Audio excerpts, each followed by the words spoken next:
ঈশ্বরগঞ্জের ওই বেয়াদব গত ৬০ বছরের তোর মতো বেয়াদবের মতো কথা বাংলাদেশে কোন নাস্তিক মুরতাদ, কোন স্বঘোষিত মুরতাদ এত বড় কথা বলে নাই। এদেশের মা বোনদেরকে বলছে যে আপনারা আলেমের সন্তান পেটে নিবেন না।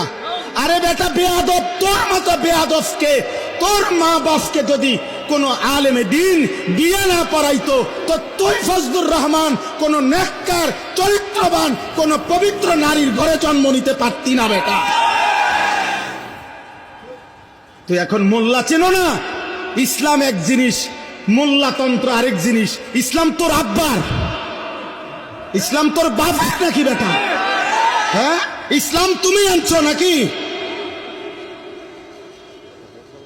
এজন্য এটা স্পষ্ট, এই বেয়াদব চূড়ান্ত বেয়াদব। বাংলাদেশের জমিনে ইনশাআল্লাহ এমন নিকৃষ্ট বেয়াদবের বিচার হবেই হবে ইনশাআল্লাহ, কোনো সন্দেহ নেই ইনশাআল্লাহ।